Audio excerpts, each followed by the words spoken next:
Second year botany में आज हम चैप्टर 7 सेल साइकिल का लेक्चर 2 स्टार्ट करेंगे, जिसके अंदर हम मियोसिस को पढ़ेंगे। मियोसिस क्या है? सेल न्यूक्लियर डिवीजन की वो टाइप है जो जर्म या रिप्रोडक्टिव सेल्स में होती है। रिप्रोडक्टिव सेल्स कौन से होते हैं? वो सेल्स जिनके अंदर सेक्स क्रोमोसोम मौजूद होते हैं। जैसे मेल पेरेंट की बात करें तो इसके अंदर जो सेक्स क्रोमोसोम है वो XY है। इसी तरह फीमेल पेरेंट के अंदर कौन सा क्रोमोसोम है? XX। तो वो सेल जिनके अंदर सेक्स क्रोमोसोम्स होता है उन्हें रिप्रोडक्टिव या जर्म सेल कहते हैं। और वो न्यूक्लियर डिवीजन की टाइप जो इन सेल्स में होगी यानी रिप्रोडक्टिव या जर्म सेल में होगी उसे मियोसिस कहेंगे। ये एक मेल पेरेंट है, ये फीमेल पेरेंट है। जब इन दोनों की फ्यूजन होगी तो डेवलप होने वाले ऑफस्प्रिंग के अंदर 46 क्रोमोसोम्स आएंगे। तो इसका क्या मतलब है कि 23 क्रोमोसोम उसे अपने मेल पेरेंट से मिलते हैं और 23 क्रोमोसोम उसे फीमेल पेरेंट से मिलते हैं। ये हैप्लॉइड नंबर ऑफ क्रोमोसोम है यानी सिंगल कॉपी है क्रोमोसोम्स की। इसी तरह ये भी हैप्लॉइड नंबर ऑफ क्रोमोसोम है यानी सिंगल कॉपी है क्रोमोसोम्स की, जिसे एन से डोनेट करते हैं।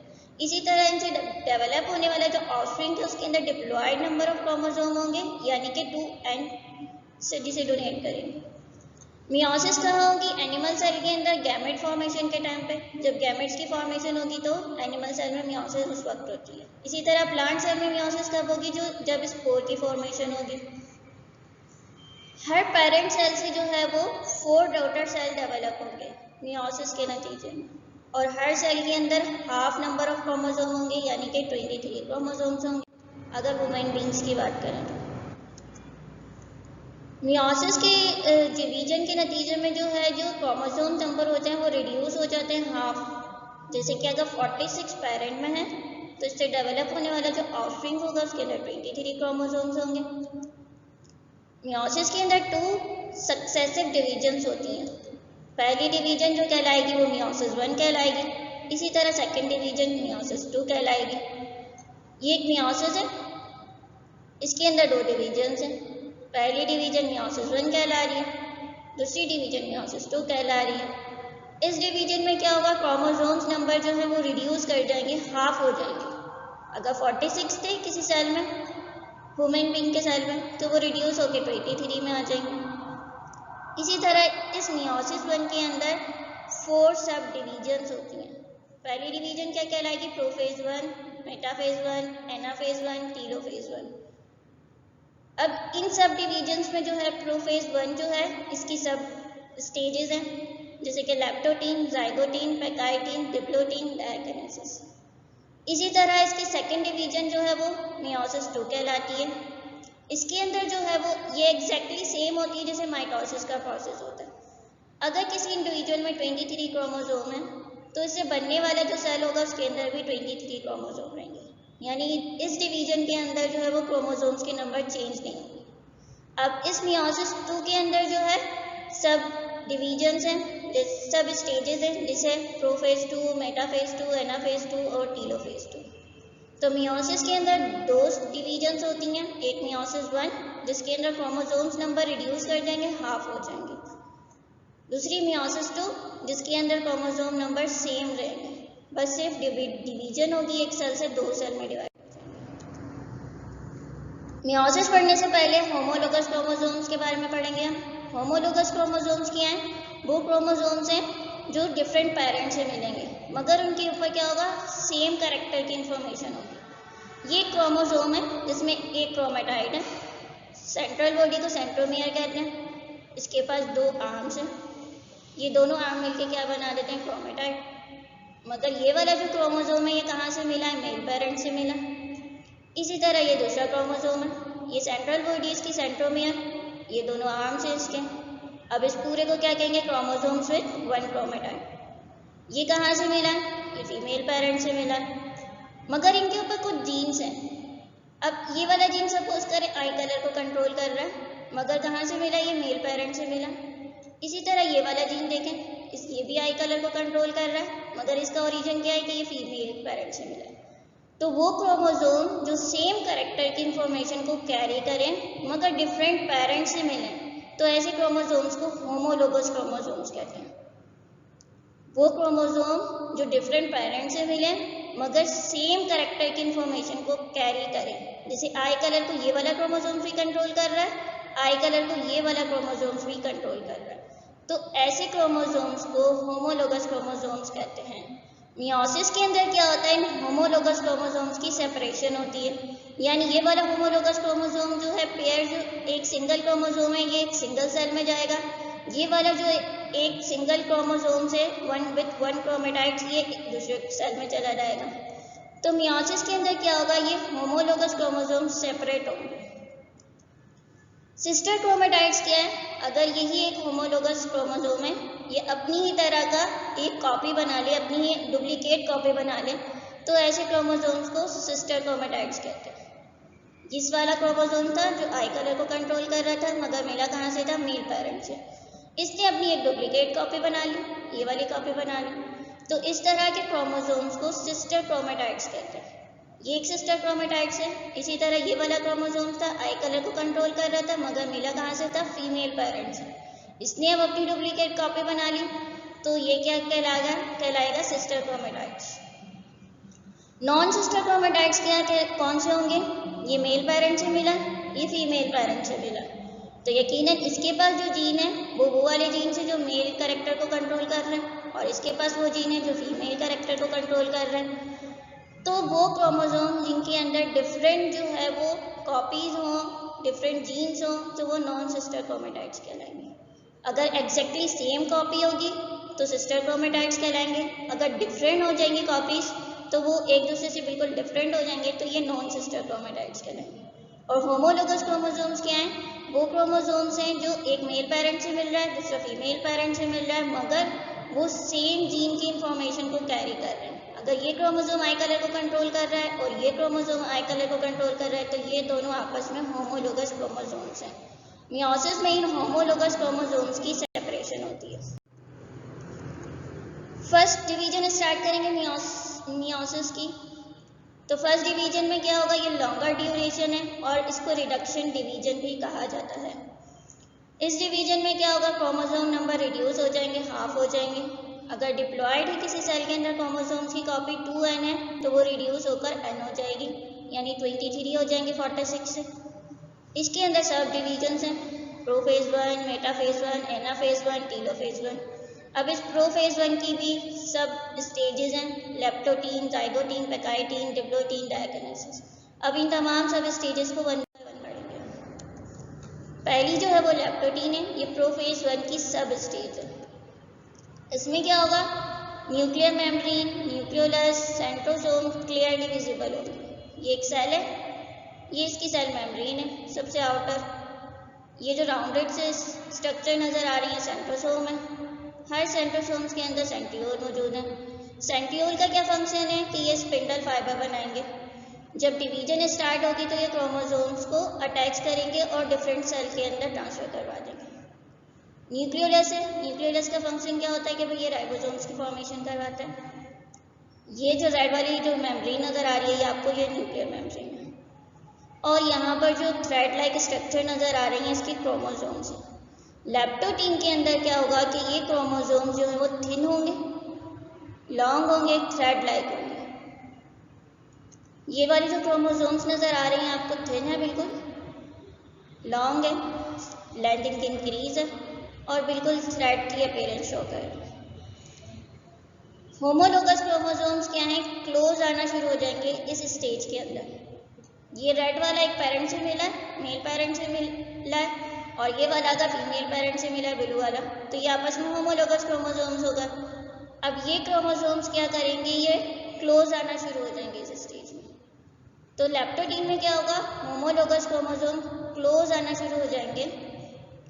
फिर उसके बाद क्या होगा कि यहाँ पर जो क्रोमोसोम्स हैं उनके ऊपर कुछ ग्रेन्यूल्स की फॉर्मेशन हो जाएगी, डेंस ग्रेन्यूल्स की, जिन्हें क्या कहते हैं, क्रोमोमियर।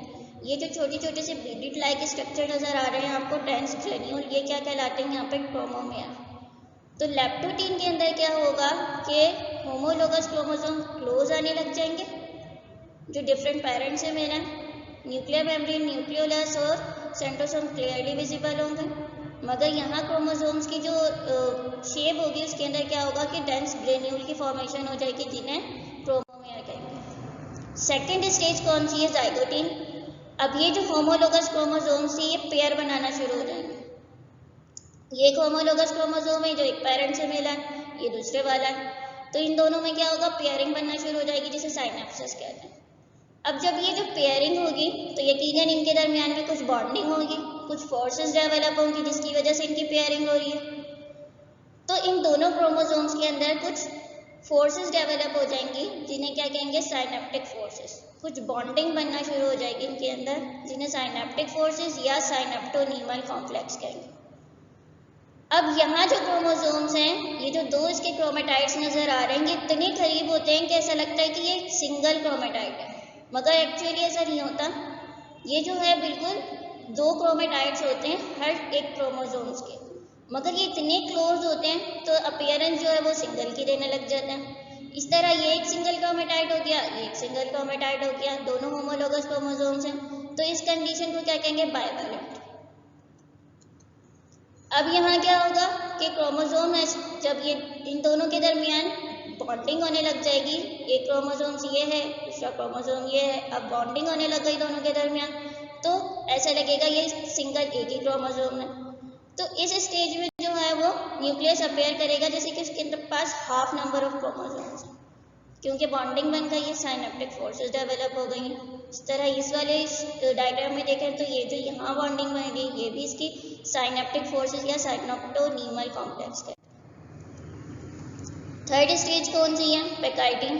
पैकाइटिन में क्या होगा कि अब वो जो दो क्रोमोसोम्स थे इतने क्लोज थे ये क्रोमेटाइड्स इसके, अब ये शॉर्ट होने लग जाएंगे, थिक होने लग जाएंगे और क्लियरली विजिबल होने लग जाएंगे। यानी इसके जो होमोलोगस क्रोमोसोम्स हैं ये अपने सिस्टर क्रोमेटाइड्स बना लेंगे जो क्लियरली विजिबल होंगे।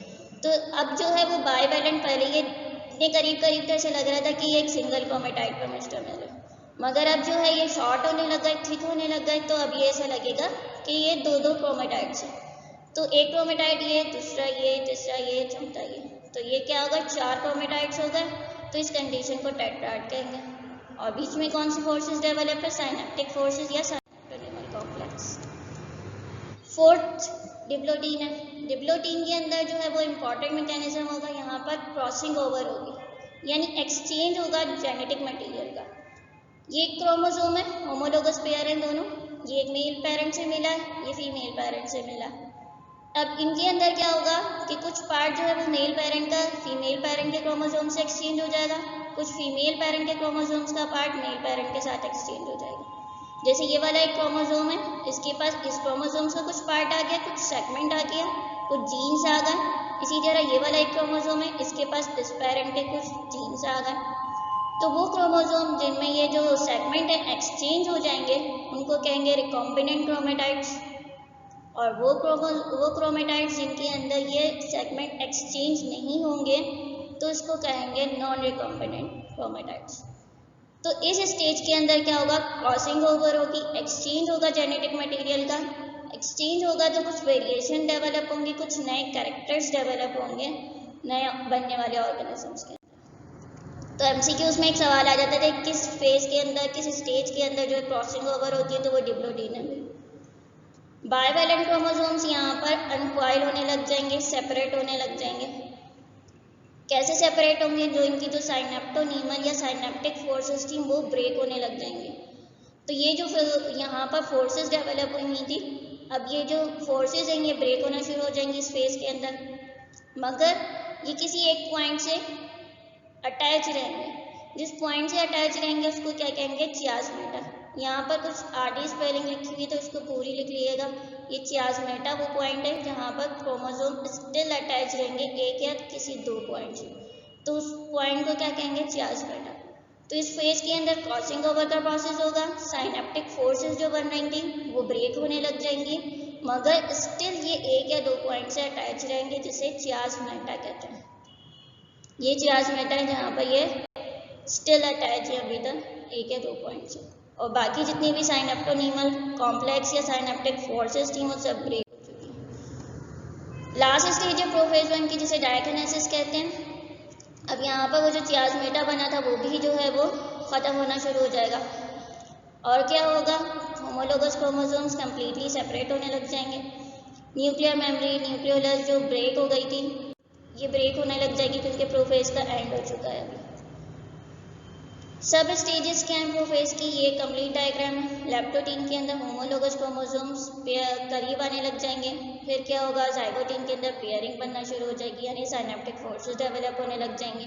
पैकाइटीन के अंदर जो है वो ये इनके अंदर फोर्सेस डेवलप होने के बाद जो है ऐसा लगेगा जैसे इस फेज के अंदर जो है वो क्रोमोसोम्स के नंबर हाफ हो गए, तो ये बाइवैलेंट की कंडीशन कहलाएगी। फिर क्या होगा, यहाँ पे क्रॉसिंग ओवर होगी। फिर डायकिनेसिस के अंदर स्पिंडल फाइबर की भी फॉर्मेशन होगी, जिससे ये होमोलोगस क्रोमोसोम्स जो हैं वो अटैच हो जाएंगे स्पिंडल फाइबर से। मेटाफेज 1 में क्या होगा, अब ये जो बाइवैलेंट क्रोमोसोम्स अरेंज हो गए थे ये इक्वेटोरियल प्लेन पे आने लग जाएंगे, यानी सेंट्रल पॉइंट पर आने लग जाएंगे। तो ये होमोलोगस क्रोमोसोम जो है वो सेंट्रल पॉइंट पे अरेंज होने लग जाएंगे। हर क्रोमोसोम जो है वो हाफ स्पिंडल फाइबर से अटैच होगा एक पोल से, और दूसरे वाला दूसरे पोल से अटैच हो जाएगा, मगर इनकी अलाइनमेंट क्या होगी, अब ये सेंटर पर आ जाएंगे। अटैच किससे होंगे, तो माइटोसिस में मैंने बताया था कि सेंट्रोमियर के अंदर जो है वो एक प्रोटीन होगी काइनेटोकोर के साथ जो ये स्पिंडल फाइबर अटैच होंगे और इनको अटैच करवा देंगे।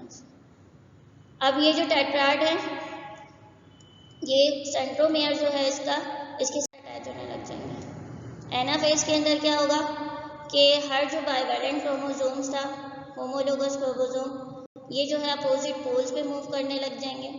अब इसके अंदर ये जो स्पिंडल फाइबर्स बने थे ये कॉन्ट्रैक्ट होने लग जाएंगे, शॉर्ट होने लग जाएंगे और इनको अपोजिट डायरेक्शन में खींचना शुरू कर देंगे। जब ये अपोजिट डायरेक्शन में खींचने शुरू कर देंगे तो यहाँ इक्वली डिस्ट्रीब्यूशन हो जाएगी होमोलोगस क्रोमोसोम्स की।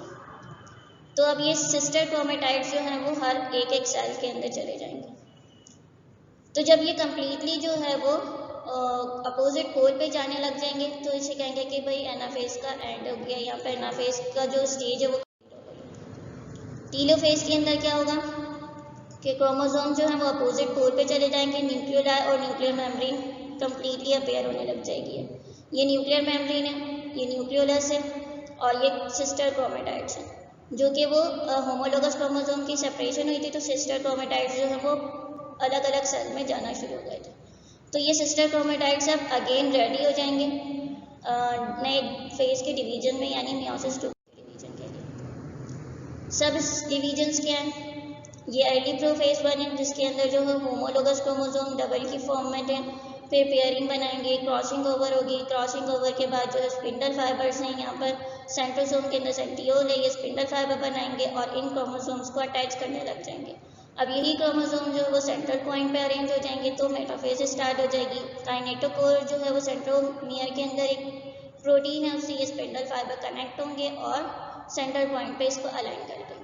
अब एनाफेज में क्या होगा कि ये जो होमोलोगस क्रोमोसोम है डिफरेंट पेरेंट्स से मिले थे, इनकी सेपरेशन हो जाएगी, मगर इनके अंदर वो जो एक्सचेंज सेगमेंट था जहाँ क्रॉसिंग ओवर हुई थी वो वाला सेगमेंट भी सेपरेट होके अलग अलग सेल में चले जाएगा, यानी वो रिकॉम्बिनेंट क्रोमेटाइड जिसके अंदर ये एक्सचेंज हुआ था सेगमेंट वो नए नए सेल में चला जाएगा।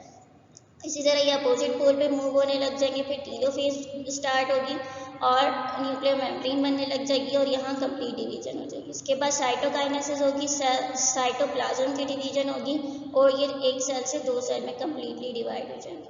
मगर यहाँ जो क्रोमोसोम्स के नंबर थे वो हाफ हो जाएंगे। अगर 4 थे क्रोमेटाइड टेट्राड की कंडीशन में थे तो अब ये 2 में आ जाएंगे, बाइवैलेंट की कंडीशन में।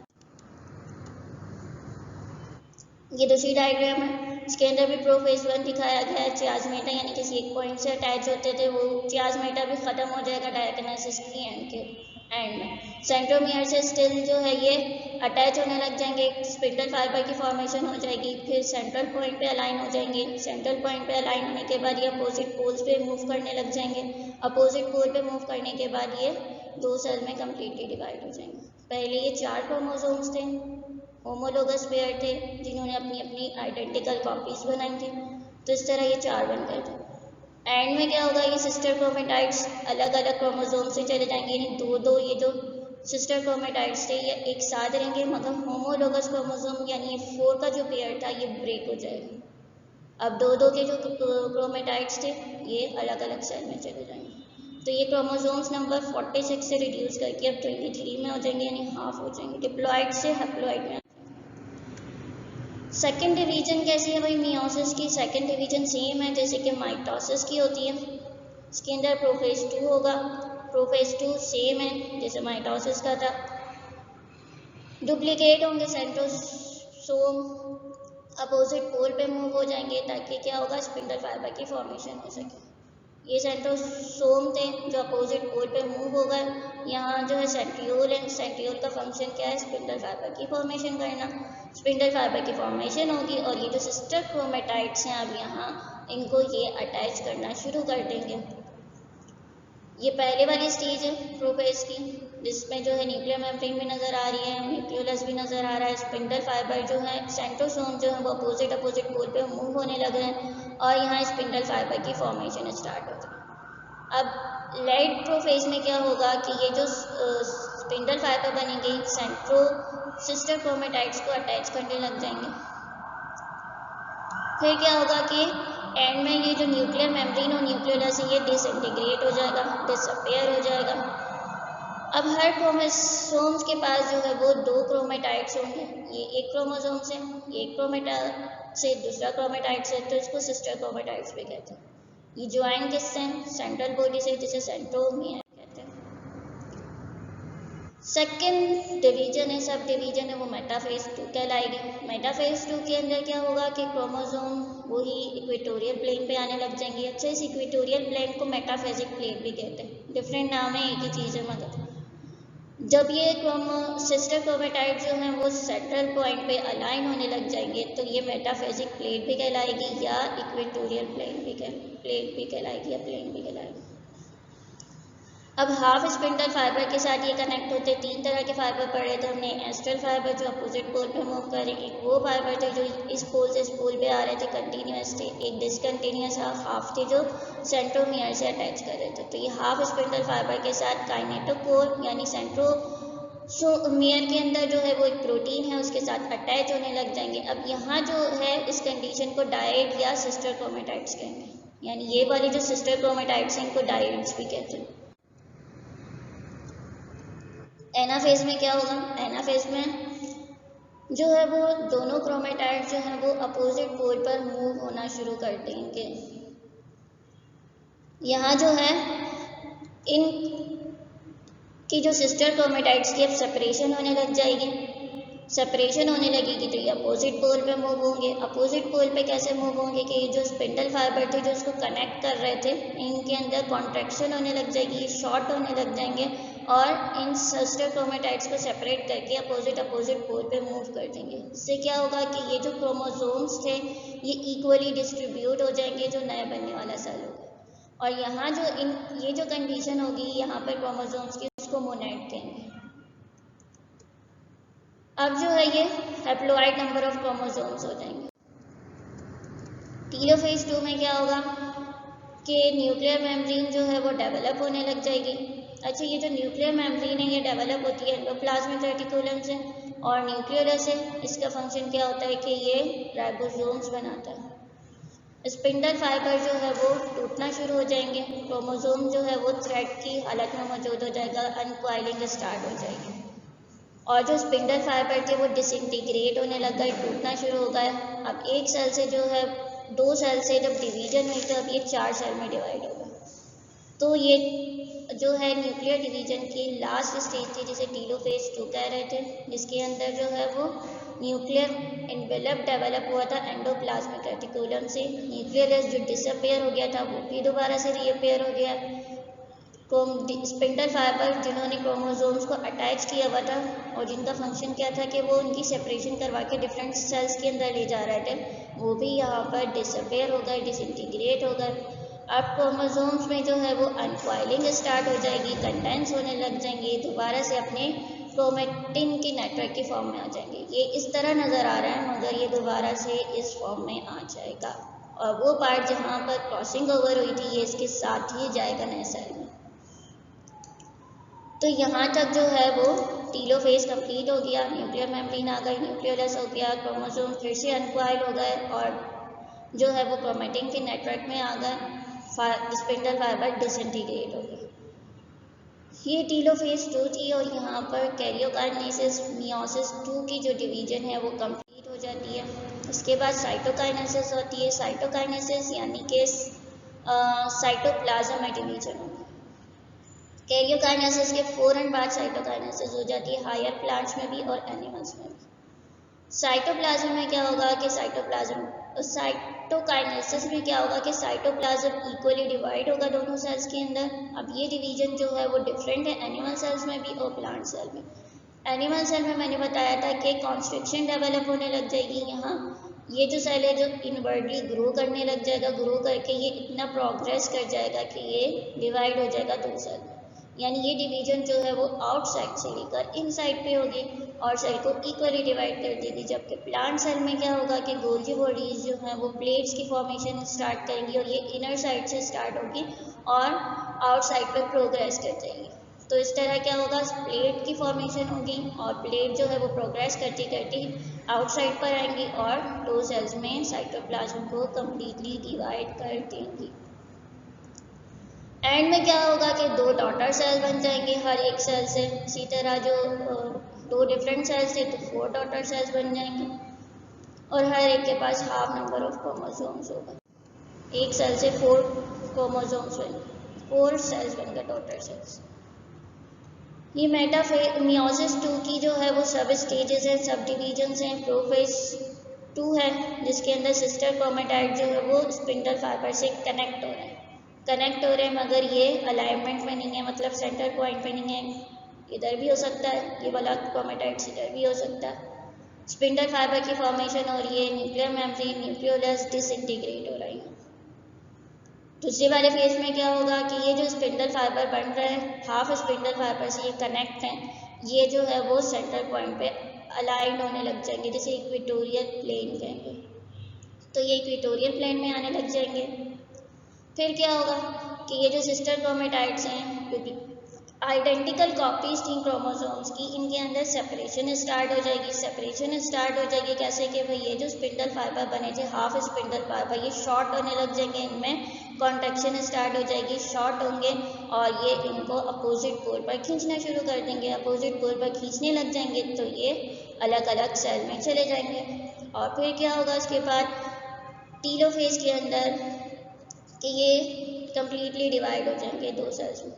मगर इस फेज में जो है यहाँ पर आप न्यूक्लियोलाई को भी ड्रॉ कर लें और इस कंडीशन में जो है वो क्रोमोसोम्स की हालत इस तरह की होगी जैसे प्रोफेज 1 में थी, यानी कि ये अनकॉइल होने लग जाएंगे और दोबारा से इस फॉर्म में आ जाएंगे जैसे क्रोमेटिन नेटवर्क। ये अगेन वही डायग्राम है प्रोफेज 2 की, जिसमें स्पिंडल फाइबर सेंट्रोसोम्स जो है अपोजिट पोल पे मूव होने लग जाएंगे, स्पिंडल फाइबर की फॉर्मेशन होगी और इन सिस्टर क्रोमेटाइड्स को अटैच करने लग जाएंगे। मेटाफेज 2 में क्या होगा, ये सेंट्रल पॉइंट पे अलाइन होने लग जाएंगे। एनाफेज 2 में क्या होगा कि इन सिस्टर क्रोमेटाइड्स की सेपरेशन हो जाएगी, इनके जो दरमियान में जो बॉन्डिंग थी वो ब्रेक हो जाएगी। टीलोफेज 2 में क्या होगा कि ये जो स्पिंडल फाइबर थे ये भी डिसइंटीग्रेट हो जाएंगे, क्रोमोसोम्स जो हैं वो दोबारा से क्रोमेटिन नेटवर्क की फॉर्म में आ जाएगी, मगर वो रिकॉम्बिनेंट क्रोमेटाइड जिसके अंदर क्रॉसिंग ओवर का प्रोसेस हुआ था वो नए सेल में ट्रांसफ़र हो जाएगा। इस तरह एक सेल से जो है वो मियोसिस के नतीजे में 4 सेल्स बने और हर सेल के अंदर हैप्लॉइड क्रोमोसोम्स हैं। डिफरेंस क्या है भाई माइटोसिस और मियोसिस में? माइटोसिस जो है वो सोमैटिक सेल में होती है, यानी वो सेल जिनके अंदर वो जीन्स हैं जो तमाम मेल और फीमेल में सेम है, हर एक तरह की इंफॉर्मेशन को कैरी कर रहे हैं, वो सोमैटिक सेल्स हैं उनमें होगी। जबकि मियोसिस कहाँ होगी, ये गैमेट सेल में या रिप्रोडक्टिव सेल में जहाँ सेक्स क्रोमोसोम्स मौजूद होंगे। इसके नतीजे में 2 डॉटर सेल्स बनेंगे और इसके एंड प्रोडक्ट में 4 डॉटर सेल्स बन जाएंगे। यहाँ जो है वो क्रोमोसोम्स नंबर डिप्लॉयड होगा। अगर डिप्लॉयड इंडिविजुअल में माइटोसिस होगी तो वो डिप्लॉयड नंबर प्रोड्यूस करेगा, 2n प्रोड्यूस करेगा। अगर जो मियोसिस हो गई तो डिप्लॉयड से ये हैप्लॉयड हो जाएंगे, यानी क्रोमोसोम नंबर रिड्यूस कर जाएंगे, हाफ हो जाएंगे। ये नेसेसरी है growth and repair of different cells, ये नेसेसरी है नए कैरेक्टर्स डेवलप करने में और रिप्रोडक्शन में। यहाँ कोई क्रॉसिंग ओवर नहीं होती, कोई वेरिएशन नहीं आती, कोई एक्सचेंज नहीं होता सेगमेंट्स का, कोई नए कैरेक्टर नहीं डेवलप होती है, सिंपल ग्रोथ में इन्वॉल्व होती है। यहाँ जो है वो क्रॉसिंग ओवर होती है, नए सेगमेंट्स बनते हैं, नए जीन एक्सचेंज होते हैं और वेरिएशन डेवलप होती हैं इंडिविजुअल्स के अंदर। सिग्निफिकेंस क्या है भाई? सिग्निफिकेंस क्या है कि मियोसिस जो है वो गैमेट सेल्स के अंदर प्रोड्यूस होगी एनिमल सेल, जबकि प्लांट में जो है ये स्पोर के फॉर्मेशन के टाइम पे होती है। तो ये गैमेट्स की फॉर्मेशन में हेल्प करेगी, जबकि मियोसिस जो है वो एसेक्सुअल रिप्रोडक्शन में प्लांट्स में हेल्प करती है। इसी तरह जो है नए कैरेक्टर्स डेवलप होते हैं, क्रॉसिंग ओवर होती है, जीन एक्सचेंज होते हैं, तो नए कैरेक्टर्स डेवलप होंगे प्लांट्स में भी एनिमल्स में। क्रोमोसोम्स नंबर मेंटेन रहेगा। 23 अगर मेल पेरेंट से मिल रहे हैं, 23 फीमेल पेरेंट से मिल रहे हैं, तो नए बनने वाले जो ऑफरिंग होगा या डॉटर सेल होगा उसके अंदर 46 क्रोमोसोम्स होंगे, यानी कि क्रोमोसोम्स नंबर जो 46 नॉर्मल ह्यूमन बीइंग में होते हैं वो ट्रांसफ़र हो जाएंगे इजीली, मेंटेन रहेंगे। सम टाइम क्या होता है कि ये जो क्रोमोसोम्स जो हैं अगर 23 मेल से मिल रहा है, 23 फीमेल से मिल रहा है, तो किसी एक क्रोमोसोम में मिसिंग हो जाती है, यानी जो नया बनने वाला डॉटर सेल है उसके पास 45 क्रोमोसोम हो जाते हैं। कभी ऐसा भी होता है भाई कि एक एक्स्ट्रा क्रोमोसोम्स भी आ जाता है, तो उसके अंदर क्या होता है कि वो 47 क्रोमोसोम्स हो जाते हैं। तो ये क्या होता है, इसमें कुछ एरर्स डेवलप हो जाते हैं जिन्हें मियोटिक एरर। इन मियोटिक एरर को हम अपनी नेक्स्ट वाली लेक्चर में डिस्कस करेंगे। उसमें क्या होता है, होमोलोगस क्रोमोसोम अनेबल हो जाते हैं, फेल सेपरेशन के लिए होमोलोगस क्रोमोसोम फेल हो जाते हैं, सेपरेट नहीं हो पाते इक्वली, तो कुछ एरर्स डेवलप होते हैं जिन्हें मियोटिक एरर कहते हैं।